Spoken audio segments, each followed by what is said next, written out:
በፋኖ ላይ ሲዝቱና ሲደነፉ የነበሩት ምክትል አስተዳዳሪው በፋኖ ኃይሎች ተገደሉ።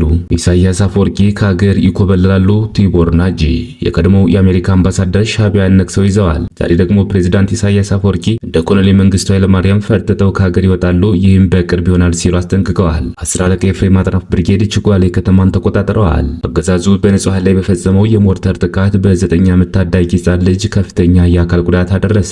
3 የአገዛዙ የኮማንዶ አመራሮች ፋኖን ተቀላቀሉ። የስርዓቱ ኢሰብአዊ ድርጊትና የህዝቡን ጭፍጨፋ በውል የተረዱ የሰራዊት አባላት የብልጽግናን የጦር ካምፕ ትተው ወደ አማራ ፋኖ ተቋም በይፋ መቀላቀላቸውን የአፍባሃ ምዕራብ አማራ ቀጠና ቴዎድሮስ እዝ 1ኛ ክፍለ ጦር ህዝብ ግንኙነት መምሪያ ኃላፊ አኖ ሀፍታሙ የሱፍ ለኢትዮ 251 ሚዲያ ገልጸዋል። ዝርዝር መረጃ አለን። የአብይ አህመድ ዙፋን አስጠባቂ አራዊት ሰራዊት መፈራረሱን ቀጥሏል። የአብይ አህመድ አፓርታይድ የግፍና ጭቆና አካሄድ የተረዱ የመከላከያ አባላት ስርዓቱን በመክዳት የአማራ ፋኖ ብሔራዊ ኃይል ደቡብ አማራ ቀጠና አሳምነው እዝ መቀላቀላቸውን ቀጥለዋል።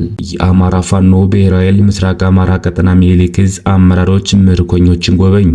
እስከ መጨረሻው ድረስ አብራችሁ ስትቆዩ እነዚህና ሌሎች ያልተሰሙ መረጃዎችን በዝርዝር እናስደምጣችኋለን። የሚዲያችን ተደራሽነት እንዲበዛ ቪዲዮ ላይክ፣ ቻናሉ ሰብስክራይብ እና ሼር እንዲሁም ኮሜንት መስጫ ሳጥን ድል ለአማራ ፋኖ የሚል አሴት እያስቀመጣችሁ አብራችሁን ሁኑ። እነሆ ወደ መረጃችን ገባን። በፋኖ ላይ ሲዝቱና ሲደነፉ የነበሩት ምክትል አስተዳዳሪው በፋኖ ኃይሎች ተገደሉ። የእነማይ ወረዳ አስተዳዳሪ ምክትል አስተዳዳሪና ስራና ክህሎት ጽሕፈት ቤት ኃላፊ የነበሩት አቶ አዲሱ ተሻለ በፋኖ ኃይሎች መገደላቸውን የእነማይ ወረዳ አስተዳደር በወጣው የሐዘን መግለጫ ላይ አስታውቋል። አንኮር መረጃ ከመግለጫው እንደተረዳቸው አቶ አዲሱ ተሻለ የተገደሉት ከመኖሪያ ቤታቸው ተነስተው ወደ ስራ ቦታ በመሄድ ላይ ያሉ ከጧቱ 12 ሰዓት ተኩል አካባቢ በተተኮሰባቸው ጥይት ነው። መግለጫው ሲያትተም አቶ አዲሱ ተሻለ የህዝብና የመንግስት ተልዕኮ ለማስፈጸም ደከመኝ ሰለቸኝ ሳይል ህብረተሰቡን በልማትና በመልካም አስተዳደር ተጠቃሚ ለማድረግ ቀን ከሌት ሲተጋ የነበረ ቅንና ታታሪ የህዝብ ልጅ ነበር ይላል። በመጨረሻ ማስተዳደር ምክር ቤቱ አቶ አዲሱ የተሰውለትን ዓላማ ከዳር ለማድረስ አመራሩና ህዝቡን በመያዝ ከሀገር መከላከያ ሰራዊት አድማ መከላከልና ጥምር ኃይል ጋር በመሆን ከምንጊዜውም በላይ በቁጭት በቅርጅትና በቁርጠኝነት ለማጽዳት ኦፕሬሽኑ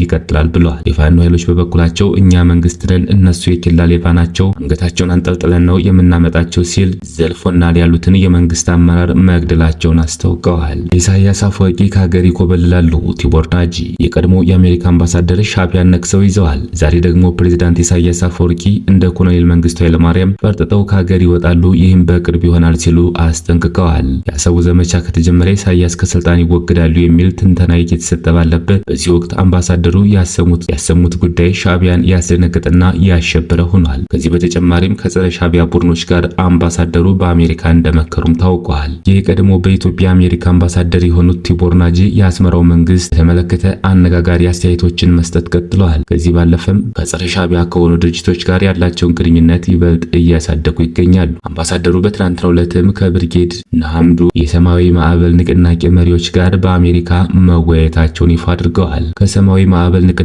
መሪዎች ጋር መወያየታቸውን በገለጹበት የኤክስ ልጥፋቸው ላይ ፕሬዝዳንት ኢሳያስ አፈወርቂ ከዚህ ቀደም እንደነበሩ አምባገነኖች ሁሉ ከሀገር ይኮበልላሉ ብለዋል። አምባሳደሩ ከዚህ ቀደም በዓለም ላይ ያለፉ እንደ መንግስቱ ኃይለማርያም እና ጋዳፊ ያሉ አምባገነን መሪዎች በመጥቀስ የኢሳያስ አፈወርቂ ምጣ ከዚህ የሚለይ እንዳልሆነ ተናግረዋል። የ10 አለቃ ኤፍሬም አጥናፍ ብርጌድ ችጓሌ ከተማን ተቆጣጥረዋል። ታምረኛው ጎጃም አገው ምድር ክፍለ ጦር 10 አለቃ ኤፍሬም አጥናፍ ብርጌድ ታላቅ ጀብድ ሰርተዋል። አንድ ከተማም ተቆጣጥረዋል። ችጓሌ ከተማ የሚገኘውን የአረመኔውን ጡት ቆራጭ ካምፕ ሙሉ በሙሉ የ10 አለቃ ኤፍሬም አጥናፍ ብርጌድ ቆንጆቹ ሙሉ በሙሉ ተቆጣጥረውታል። በዚህም መሰረት የጠላት ሎጂስቲክ ሙሉ በሙሉ የተማረከ ሲሆን ቀንደኛ የስርዓቱ የጭንገረድ ባንዳ በቁጥጥር ስር ውሏል። ብዛት ያለው አጥባይ ለብሴና አርማ ብተና ወደ ላይኛው ሲላክ ገሚሱ ቁስለኛ ሆኗል። በሌላ መረጃ አገዛዙ በንጹሃን ላይ በፈጸመው የሞርተር ጥቃት በ9 ዓመት ታዳጊ ሕፃን ልጅ ከፍተኛ የአካል ጉዳት አደረሰ። በወደ ግንባር የተሸነፈው የብልጽግና አገዛዝ የአማራን ህዝብ ጥላቻ አግቶ ባሰማራው ሰራዊት በአራቱም ግዛቶች ከሚፈጽማቸው አሰቃቂ ግድያዎች ባሻገር ንጹሃንን ኢላማ ያደረጉ ጥቃቶች መፈጸሙን ቀጥለዋል። በሸዋ ጠቅላይ ግዛት እዝ በይፋት አውራጃ አንጾኪያ ገምዛ ወረዳ አምቦሃ ልዩ ቦታው አሰለሌ ቀለበት ወንበር ቀበሌ ላይ ወደ ንጹሃን በተወረወረ የሞርተር ጥቃትም ሙራድ መሐመድ ሰይድ የተባለ የ9 ዓመት ታዳጊ ደግሞ የሁለቱም እጆቹን ጣቶች በአሳዛኝ ሁኔታ አጥቷል። ሀገር ሰላም ብሎ እንደ ልጅ እየቦረቀ ከሚጫወትበትና ፍየሎች ከሚጠብቅበት ሜዳ ላይ በጥፋት አይኑ ያየው ነውረኛው የብልጽግና አገዛዝ የተፈሰበ ሁሉ ፋኖ እየመሰለው በህፃን ሙራድ ላይ የቦምብ አረር ልቆበታል። በአማራ ህዝብ ላይ ግልጽ ጦርነት የከፈተው ፋሽስቱ ብልጽግና አማራ በተባለ ፍጡር ላይ በሙሉ ከደመና በታች ያለውን አቅም ተጠቅሞ የሚፈጽመውን ነውር በቀጠለበት በዚህ ጊዜ ለለጋ ህፃናት የማይመለስ አረመኔነቱን በተግባር አሳይቷል። ህፃን ሙራድ መሐመድ ሰይድ ከአቅመ ደካማ ቤተሰብ የተወለደ ቤተሰቦቹ አድጎ ይጦረኛል ብለው ተስፋ የጣሉበትና ለጋ ህፃን የብልጽግናው አረመኔ ስርዓት አካል ጉዳተኛ አድርጎታል። ይህ ነውረኛ አገዛዝ በየቤቱ ከሚፈጽማቸው አስገድዶ መድፈርና በስውር ከሚፈጽማቸው መሰል ወንጀሎች ባሻገር ፋኖ እያሳበበ የሚጥለውን አማራ ለመጨፍጨፍ ምቹ ሁኔታን በመፍጠርና ምንም አይነት ውጊያ በሌለበት በዘፈቀደ በወረወረው የሞርተር ቅንቡላ የሙራድን ሰርቶ የሚበላበት አካሉን አጉድሏል። የብዙ ንጹሃንን ህይወትም ቀጥፏል።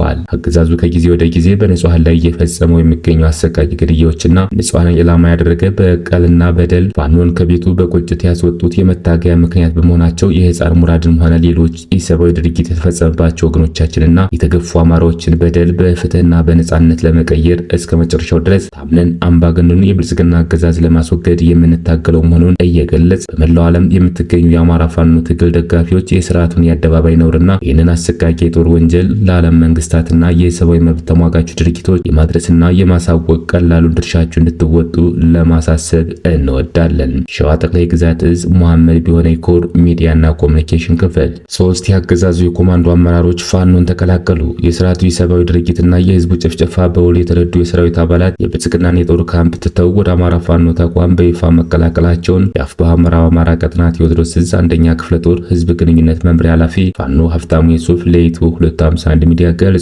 ከአገዛዙ በመክዳት ወደ ፋኖ የገቡት ኮማንዶ 50 አለቃ ግርማ ማንደፍሮ፣ ኮማንዶ 10 አለቃ ንብረቱና ኮማንዶ ታደሰ ደምሴ ከነሙሉ ዘቃቸው አፋብኃ ቴዎድሮስ እዝ 1ኛ ክፍለ ጦር ኮሎኔል ታደሰ ሙሉነ ብርጌድ አለማየሁ ከቤ ሻለቃን መቀላቀላቸው ፋኖ ሀፍታሙ የሱፍ አክሎ ገልጿል። ዓለም ላይ ያልተደረገ ጭካኔ በአይናችን ከማየታችን በላይ ምን ልንጠብቅ?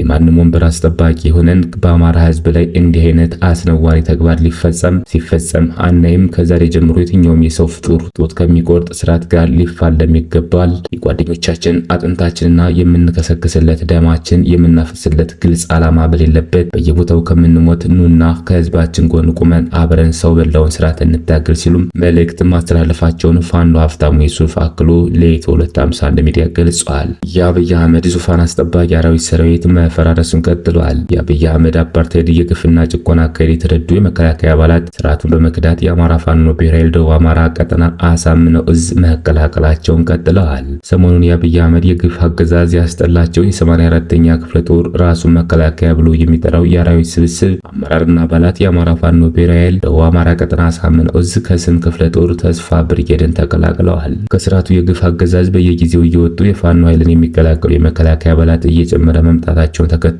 የሰራዊቱ የመዋጋት የአካልና የስነ ልቦና አቅም እየተዳከመ መጥቷል። በዚህም የተደናገጠው የአብይ አህመድ ስርዓት የኦሮሚያ ልዩ ኃይልን ራሱን መከላከያ ሰራዊት ብሎ የሚጠራው አራዊት ሰራዊት የደንብ ልብስ አልብሶ በማስገባት የሴት ጡት መቁረጥ መጀመሩ ለአማራ ህዝብ ያለውን የቆየ ጥላቻ ማሳያ ሆኖ የቀጠለ ሲሆን ከአገዛዙ በመክዳት አፋብኃ ደቡብ አማራ ቀጠና አሳምነው እዝ ከስም ክፍለ ጦርን ሲቀላቀሉ የአፋብኃ ደቡብ አማራ ቀጠና አሳምነው እዝ ምክትል አዛዥ ለኦፕሬሽንና 50 አለቃ ካሳየታቸውና የአፋብኃ ደቡብ አማራ ቀጠና አሳምነው እዝ ከስም ክፍለ ጦር ተስፋ ብርጌድ አዛዥ አርበኛ ጌታው ሻረው ደማቅ አቀባበል አድርገውላቸዋል ሲል የአማራ ፋኖ ብሔራዊ ደቡብ አማራ ቀጠና አሳምነው እዝ ከሰም ሪፖርተር አርበኛ ቦጋለ ምንዳ ገልጿል። የአማራ ፋኖ ብሔራዊ ምስራቅ አማራ ቀጠና ሚኒሊክ ዕዝ አመራሮች ምርኮኞችን ጉብኝት አደረጉ። በሰሜን ወሎ ዞን በሀቡር ወረዳ በወርጌሳ ከተማ በቀን 8/02/2018 ዓ.ም በተደረገ ኦፕሬሽን የተማረኩ አዲስ የተቋቋመችው 11ኛና 35ኛ ዋሊያ ክፍለ ጦር አባላት እና በተንታ የተማረኩ ሚሊሻዎች ዛሬ በቀን 12/02/2018 ዓ.ም በልጅ ኢያሱ ኮር ከፍተኛ አመራሮች እና በድርጅቱ አመራሮች ጉብኝት ተደረገላቸው። በጉብኝቱም በዕለቱ ስለነበረው የውጊያ ውሎና በምርኮኛ አያያዝ እንዲሁም በወቅቱ የሀገሪቱ ፖለቲካ ጉዳይ ሰፊ ውይይት የተደረገ ሲሆን መከላከያ ውስጥ እያሉ ይነገራቸው የነበረና በፋኖ ተማርከው ከመጡ በኋላ በህዝቡም በሰራዊት በኮሩ አመራሮችም የተደረገላቸው እንክብካቤ እጅግ አስደሳችና ያልጠበቅነው ነው በማለት ምስክርነታቸውን ሰጥተዋል። በመጨረሻም ለጓዶቻቸው ያሉበት ሁኔታ እጅግ ሰላም እንደሆነና ባገኙት አጋጣሚ በአቅራቢያቸው ለሚገኝ የፋኖ አደረጃጀት እጅ እየሰጡ ህይወታቸውን ቢያተርፉ መልካም ነው ሲሉ መልእክታቸውን አስተላልፈዋል። ክቡራትና ክቡራን የቻናላችን ቤተሰቦች ለሰዓቱ ያዘጋጀናቸው መረጃዎች እነዚህ ይመስሉ ነበር። በሌላ የመረጃ ሰዓታችን እስክንገናኝ ድረስ የዩቲዩብ ቻናላችን ሰብስክራይብ፣ ሼር እንደዚሁም ላይክ እያደረጋችሁ ጠብቁን። ቸር ያገናኘን። መልካም ቆይታ